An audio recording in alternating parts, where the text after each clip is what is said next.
একটু বুদ্ধি খাটিয়ে কাজ করলে কঠিন কাজটাও কিন্তু সহজ হয়ে যায়। আজকে 5 মিনিটে গরুর ভুঁড়ি বা বট পরিষ্কার করে দেখাবো। আশা করি কোরবানি ঈদে আপনাদের কাজে আসবে। এই তো আমি এখানে একটা বড় সাইজের ভুঁড়ি নিয়েছি, যেটা হচ্ছে 3 থেকে 3.5 কেজি ওজনের ছিল। তো এর মধ্যে আমি কিছু লেবু দিয়ে দিচ্ছি। লেবু এখানে 2টা দিয়েছি।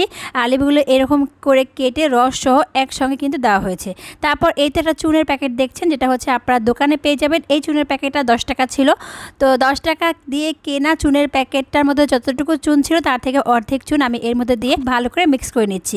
এভাবে মিক্স করতে করতে দেখবেন 5 মিনিট বা 10 মিনিটের মধ্যে রেস্টে রেখে দিবেন। এক পর্যায়ে ভুঁড়ির এই ময়লাগুলো এতটা নরম হয়ে যাবে, হাত দিয়ে এরকম ঘষতে ঘষতেই দেখবে একসময় ভুঁড়িটা কিন্তু অনেকটা পরিষ্কার হয়ে গেছে।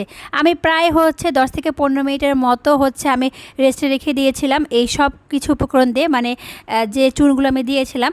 আর 5 মিনিট রাখার মধ্যেই দেখবেন যে একেবারে ময়লাগুলো আলগা হয়ে গেছে। আমি একটু বেশি সময় রেখেছি। তো যাই হোক, এখন দেখেন একটা ছুরির সাহায্যে আমি এভাবে পরিষ্কার করে দেখাচ্ছি কতটা সুন্দরভাবে ক্লিন হচ্ছে। এবারে অল্প সময়ে এরকম একটা পদ্ধতিতে আপনারা কিন্তু এই ভুঁড়ি পরিষ্কার করতে পারবেন। আমি এরকম করে পুরো ভুঁড়িটা কিন্তু পরিষ্কার করে দেখালাম। আর ভুঁড়িটার ওজন কিন্তু প্রায় 4 কেজি ওজনের ছিল। যাই হোক, এখন একটু পানি দিলাম এর মধ্যে। পানি দিয়ে আরও কিছুক্ষণ ভালো করে পরিষ্কার করে আপনাদেরকে দেখাচ্ছি। দেখতেই পাচ্ছেন কতটা পরিষ্কার হয়েছে।